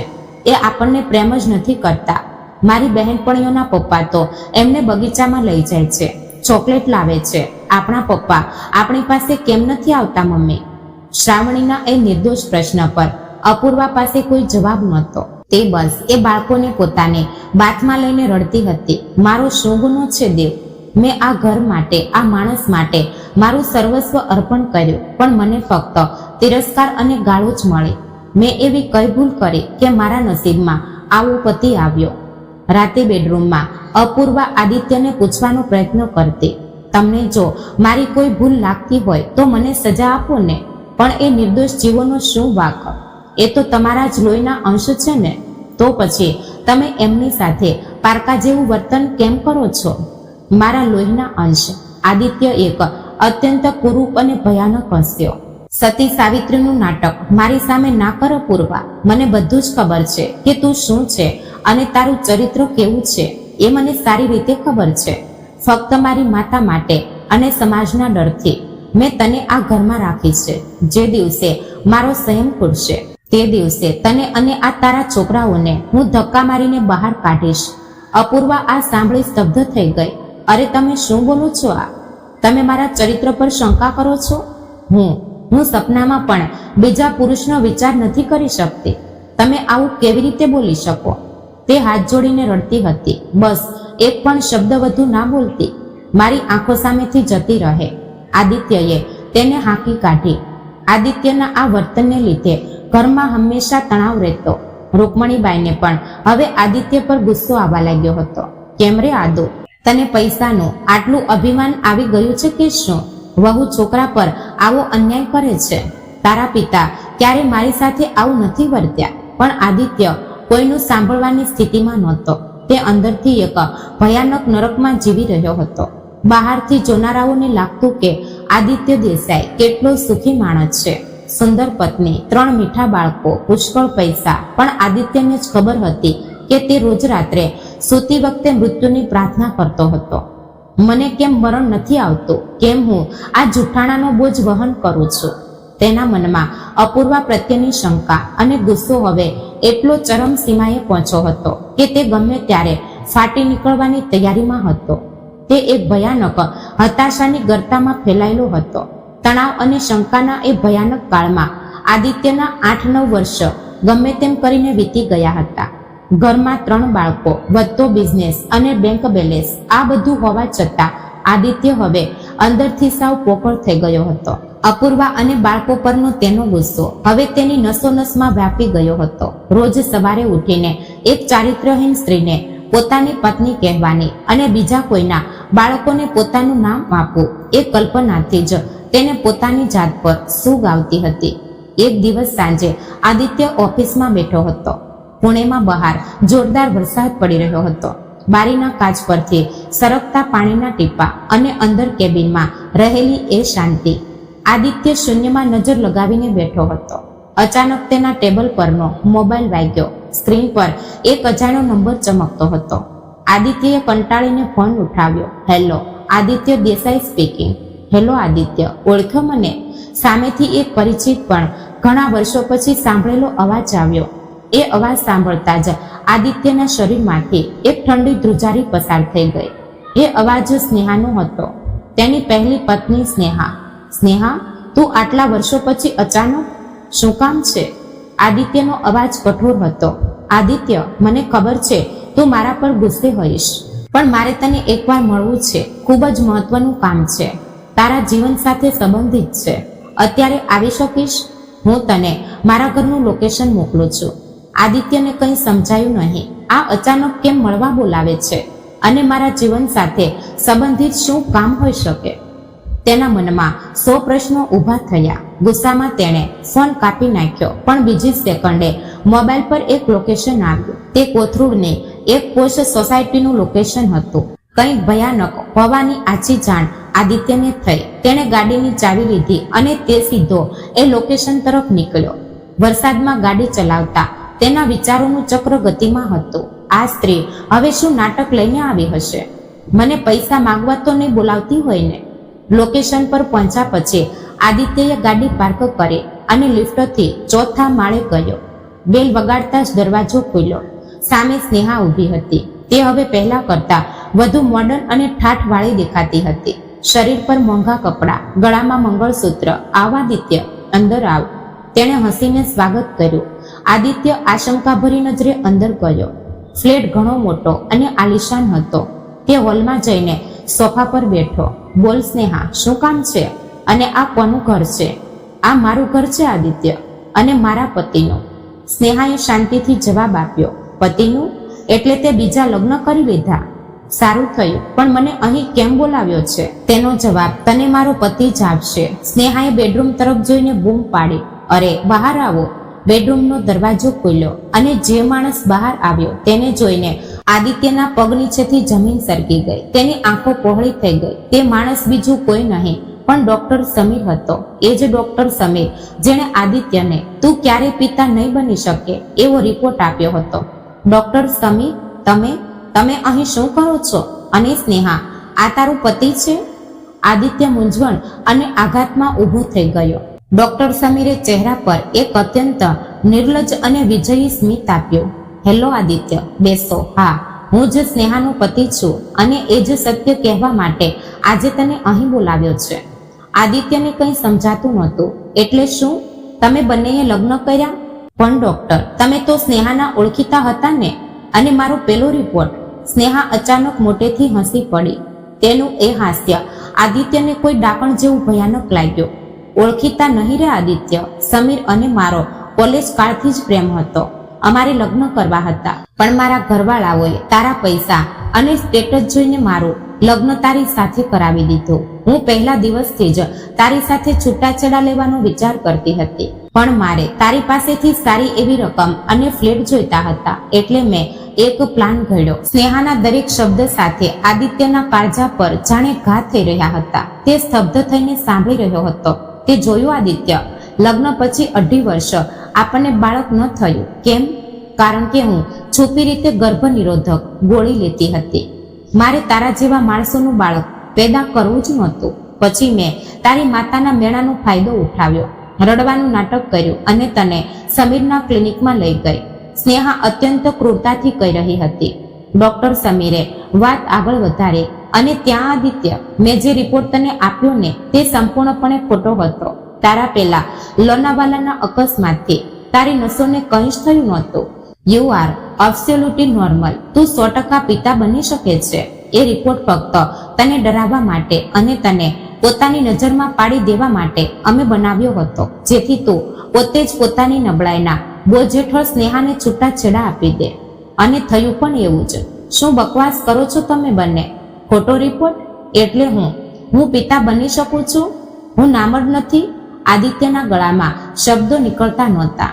તેની આંખો લાલચોળ થઈ ગઈ હતી. હા આદિત્ય, તું સંપૂર્ણપણે સ્વસ્થ છે. સ્નેહા નિર્લજતાથી આગળ બોલી. અને સાંભળ, મેં જ મારી માસીની દીકરી અપૂર્વાને તારા ગળે વળગાડી હતી. મારે જોવું હતું કે પોતાને નપુસંગ સમજતો તું જ્યારે અપૂર્વા ગર્ભવતી બનશે ત્યારે તું શું કરીશ. મારે તારી તડપ જોવી હતી, તારો જે ખોટો અહંકાર અને તારી આબરૂ ધૂળમાં મળતી જોવી હતી મારે. આદિત્યના મગજમાં જાણે બોમ્બ ફૂટ્યો. એટલે અપૂર્વા, મારી અપૂર્વા, તે નિર્દોષ છે. તેના પેટમાંથી જન્મેલા એ 3 બાળકો, શ્રાવણી, ઈશ્વરી, વેદાંત, તે મારા જ બાળકો છે, મારા પોતાના લોહી. આ વિચાર આવતા જ આદિત્યના શરીર પર રૂવાડા ઊભા થઈ ગયા. 8-9 વર્ષ જે સ્ત્રીને તેણે ચારિત્રહીન કહીને રોજ માનસિક ત્રાસ આપ્યો, જે બાળકોને તેણે બીજાનું પાપ સમજીને તિરસ્કાર્યા, તે બધા તેના પોતાના જ હતા. અને તે આ 2 શેતાનોના એક ખોટા રિપોર્ટ પર વિશ્વાસ રાખીને પોતાનું જ ઘર સળગાવી રહ્યો હતો. તેના મનમાં ગુસ્સાનો એવો જ્વાળામુખી ફાટ્યો જે આજ પહેલા ક્યારેય ફાટ્યો નહોતો. તે કોઈ ઘાયલ વાઘની જેમ ડોક્ટર સમીર પર ઘસી ગયો અને તેની કોલર પકડે તેને દિવાલ પર પછાડ્યો. હરામખોરો, શું કર્યું તમે મારી સાથે? મારા આખા જીવનની રાખ કરી નાખી તમે. એક નિર્દોષ છોકરીનું જીવન મેં નરક બનાવી દીધું તમારા એક ખોટા કાગળને લીધે. મારા પોતાના બાળકોને મેં ક્યારેય તેડ્યા નથી. તમને હું જીવતા નહીં છોડું. આદિત્યનો અવાજ આખા પ્લેટમાં ગુંજી રહ્યો હતો. તેની આંખો રડી રહી હતી અને હાથ સમીરનું ગળું દબાવી રહ્યા હતા. સ્નેહા ડરીને બૂમો પાડવા લાગી. આદિત્ય, છોડી દે એને, છોડી દે કહું છું ને. સાંભળ મારી વાત, મારે તને કંઈ કહેવું છે પ્લીઝ. આદિત્યએ સમીરને જોરથી જમીન પર ફેંકી દીધો અને તે હાંફતા હાંફતા સ્નેહા તરફ વળ્યો. શું કહેવું છે હવે? હવે શું સાંભળવાનું બાકી જ છે? સ્નેહા જમીન પર બેસી ગઈ અને અચાનક ધ્રુસકે ધ્રુસકે રડવા લાગી. તેનું એ રૂઆબદાર રૂપ એક ક્ષણમાં ક્યાંક ગાયબ થઈ ગયું. આદિત્ય, અમને માફ કરી દે. અમે તારી સાથે બહુ નીચ કામ કર્યું, પણ નસીબે અમને અમારી સજા આપી દીધી. બહુ ભયાનક સજા. સ્નેહા ડસકા લેતી હતી. સમીર જમીન પર માથું નીચું કરીને બેઠો હતો. કઈ સજા? શું થયું છે? આદિત્યએ દાંત કચકચાવીને પૂછ્યું. અમે સ્વસ્થ છીએ આદિત્ય, પણ લગ્નના 8 વર્ષ થયા છતાં મને બાળક નથી થતું. સમીરે દુનિયાને બધી ટ્રીટમેન્ટ કરી જોઈ, IVF કર્યું, બધું જ કર્યું, પણ મારો ગર્ભ ટકતો જ નથી. ભગવાને મારી કુખ કાયમ માટે ઉજ્જડ કરી દીધી છે. આદિત્ય, આ મારા કર્મોનું ફળ છે. અમે એક નિર્દોષ માણસના પુરુષાર્થને ખોટો સાબિત કર્યો. ભગવાને અમારો જ વંશ ખતમ કરી દીધો. આદિત્ય, પ્લીઝ અમને માફ કરી દે. તું માફ કરીશ નહીં ત્યાં સુધી અમને મુક્તિ નહીં મળે. પ્લીઝ. સ્નેહાએ ખરેખર આદિત્યના પગ પકડી લીધા. આદિત્ય એ બંને સામે શૂન્યમાં નજર લગાવી જોઈ રહ્યો. એક તરફ તેના ગુસ્સાની આગ હતી તો બીજી તરફ કુદરતે આ બંને પર લીધેલો એ ભયાનક બદલો હતો. કર્મોનો સિદ્ધાંત કેટલો સચોટ અને નિર્દય હોય છે તેનો જીવતો જાગતો પુરાવો તેની આંખો સામે જમીન પર રડી રહ્યો હતો. આદિત્યને સમજાતું નહોતું કે તે હસે કે રડે. જે સ્ત્રીએ અને જે ડોક્ટરે તેને આખી જિંદગી એક ખોટા નપુસંકતાના અંધકારમાં રાખીને તેના સંસારની રાખ કરી નાખી હતી, તે બંને આજે પોતે વાંઝ્યા થઈને તેના પગે પડ્યા હતા. આદિત્યએ ઊંડો શ્વાસ લીધો. તેની આંખોમાંના આંસુ હવે ગુસ્સાના નહીં પણ એક ભયાનક પશ્ચાતાપ હતા. પશ્ચાતાપ જે તેને હવે અપૂર્વા અને તેના બાળકો સામે જઈને કરવાનો હતો. સ્નેહાએ આદિત્યના પગ મજબૂતી પકડી રાખ્યા હતા. તેના આંસુ આદિત્યના બૂટ પર પડી રહ્યા હતા અને ડોક્ટર સમીર જમીન પર ઘૂંટણીએ બેસી માથું નમાવી રડતો હતો. સ્નેહા, આદિત્યનો અવાજ હવે એકદમ શાંત અને ઊંડા કૂવામાંથી આવતો હોય તેવો હતો. તમે લોકોએ જે મારી સાથે કર્યું તે કોઈ માણસ પોતાના દુશ્મન સાથે પણ ન કરે. તમે મારો પુરુષાર્થ જ મારી નાખ્યો હતો. હું 8-9 વર્ષ એક ભયાનક નર્કમાં જીવ્યો. રોજ રાત્રે પોતાની જાતને ગાળો આપી પોતાને નામર્દ સમજીને બળતો રહ્યો અને તેનાથી વધુ પણ ભયાનક પાપ એ કે મેં એક નિર્દોષ છોકરીનું અપૂર્વાનું જીવન બરબાદ કર્યું. જેણે મને દેવ માન્યો હતો તેના ચરિત્ર પર મેં શંકા કરી. મારા પોતાના બાળકોને મેં બીજાનું પાપ સમજી લાત મારી. આદિત્યની આંખોમાંથી ધારા વહેવા લાગી. તેનું ગળું ભરાઈ આવ્યું. હું તમને માફ કરું? ના સ્નેહા, એ અધિકાર મારો નથી. તમને તમારા કર્મોએ પહેલેથી સજા આપી દીધી છે. ભગવાનની લાઠીમાં અવાજ નથી હોતો, પણ તે જ્યારે પડે છે ત્યારે આવી જ રીતે વંશ ખતમ કરી નાખે છે. તમે મને છેતરીને જે ફ્લેટ અને પૈસા લીધા એ પૈસા પર હવે મોજ કરો, પણ યાદ રાખજો એ પૈસાનો આનંદ માણવા તમારા ઘરમાં કોઈ વારસદાર નહીં હોય. આજ તમારા કર્મોનો ન્યાય છે. આદિત્યએ છેલ્લી તિરસ્કાર ભરી નજર તેમના પર નાખી અને તે ઝડપથી દરવાજાની બહાર નીકળી ગયો. તેણે પાછળ વળીને જોયું પણ નહીં. તે હાંફતા હાંફતા પાર્કિંગમાં આવ્યો. તેણે ગાડું ચાલુ કરી અને તેજ ગતિએ ઘર તરફ નીકળ્યો. બહાર વરસાદ હજી પણ વરસી રહ્યો હતો, પણ આદિત્યના મનમાં રહેલો શંકા અને ગુસ્સાનો ભયાનક વરસાદ આજે કાયમ માટે અટકી ગયો હતો. તેની છાતી પર જે 8 વર્ષનો અસહ્ય બોજ હતો તે એક ક્ષણમાં પીગળી ગયો હતો. હું પિતા બની શકું છું. હું નામર્દ નથી. શ્રાવણી, ઈશ્વરી, વેદાંત આ મારા જ બાળકો છે, મારા પોતાના લોહી, મારા વંશના. આ એક વિચારે આદિત્યની નસ નસમાં એક નવી ઉર્જા, એક નવો જન્મ મળ્યાની ભાવના ભરી દીધી. સ્ટીરિંગ પર હાથ પછાડીને તે પાગલની જેમ હસતો હતો અને બીજી ક્ષણે ધ્રુસકે ધ્રુસકે રડતો હતો. અપૂર્વા, મારી સતી સાવિત્રી અપૂર્વા, કેટલી નિર્દોષ હતી તે. અને હું એક જાનવરની જેમ વર્તો તેની સાથે. તેણે મને 3 ફૂલ આપ્યા અને મેં તેને ફક્ત કાંટા જ આપ્યા. આજે હું તેના પગ પકડીને માફી માંગીશ. ગાડી ઘરના ગેટમાં પ્રવેશી. આદિત્ય દોડતો જ અંદર ગયો. ઘરમાં શાંતિ હતી. રૂકમણીબાઈ પૂજાના રૂમમાં બેઠા હતા. આદિત્યએ આજુબાજુ જોયું. તે સીધો બેડરૂમ તરફ દોડ્યો. બેડરૂમનો દરવાજો અડધો ખુલ્લો હતો. અંદરનું દ્રશ્ય જોઈને આદિત્યના હૃદયમાં ફાળ પડી. અપૂર્વા જમીન પર બેઠી હતી. તેના ખોળામાં નાનો વેદાંત સૂતો હતો અને શ્રાવણી તથા ઈશ્વરી તેની બાજુમાં વિસાઈને સૂતી હતી. અપૂર્વાની આંખો લાલ હતી. ગાલ પરથી વહેતા આંસુ હજી અટકા નહોતા. તે એક હાથે બાળકોની પીઠ પર હાથ ફેરવતી શૂન્યમાં જોઈ રહી હતી. અપૂર્વા, આદિત્યનો અવાજ ડસકાથી ફાટી ગયો. અપૂર્વાએ ચમકીને ઉપર જોયું. આદિત્યને આવી હાલતમાં જોઈ તે ડરી ગઈ. હવે આ ફરી મને અને બાળકોને મારવા તો નથી આવ્યા ને? તેણે એ ડરે વેદાંતને મજબૂત રીતે ખોળામાં પકડ્યો અને બંને દીકરીઓને પોતાની પાછળ છુપાવવાનો પ્રયત્ન કર્યો. પણ આદિત્ય ગુસ્સામાં આગળ ના આવ્યો. તે દોડીને આગળ ગયો અને સીધો અપૂર્વાના પગમાં પડી ગયો. અપૂર્વા, મને માફ કરી દે. હું બહુ મોટો પાપી છું. હું શેતાન છું અપૂર્વા. આદિત્ય ધ્રુસકે રડતો અપૂર્વાના પગ પકડીને આક્રંદ કરવા લાગ્યો. અપૂર્વા સ્તબ્ધ થઈ ગઈ. તેને કંઈ સમજાતું નહોતું. જે પતિ 8 વર્ષથી તેને પડછાયાનો પણ તિરસ્કાર કરતો હતો, તે આજે સીધો તેના પગ પકડીને રડતો હતો. અરે, આ શું કરો છો તમે? ઉઠો ને. તમને શું થયું છે? કોઈ કંઈ બોલ્યું તમને? અપૂર્વા ગભરાઈને તેને ઉઠાડવાનો પ્રયત્ન કરવા લાગી. આદિત્ય ઉઠ્યો અને તેણે અપૂર્વાને એક ઝાટકામાં પોતાની બાથમાં ભીસી લીધી. 8 વર્ષમાં પહેલીવાર એક પતિએ પોતાની પત્નીને આપેલી એ પ્રેમની પહેલી અને હકની મીઠી બાત હતી. અપૂર્વાના શરીરમાં ધ્રુજારી છૂટી ગઈ. તેના પણ સંયમનો બંધ તૂટી ગયો અને તે તેના ખભા પર માથું રાખી રડવા લાગી. આદિત્યએ તેને સ્નેહા અને ડોક્ટર સમીરે રચેલો એ ભયાનક કાવતરું, એ ખોટો નપુસંકતાનો રિપોર્ટ અને તેના કારણે તેના મનમાં પેદા થયેલું શંકાનું ઝેર બધું જ વિગતવાર કહ્યું. અપૂર્વા, હું મારી જાતને જ નામર્દ માની બેઠો હતો. મને લાગ્યું કે હું તને ક્યારેય સુખ નહીં આપી શકું.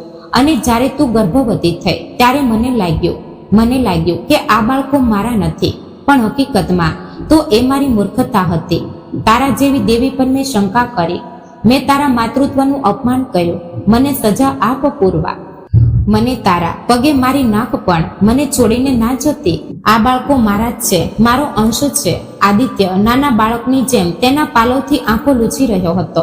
અપૂર્વાને હવે બધું સમજાઈ ગયું હતું. મારા પતિએ મારા પર શંકા કરી, પણ એ તેમનો વાંક નહોતો. તેમને એ બે શેતાનોએ એક ભયાનક માનસિક અંધારામાં ધકેલી દીધા હતા.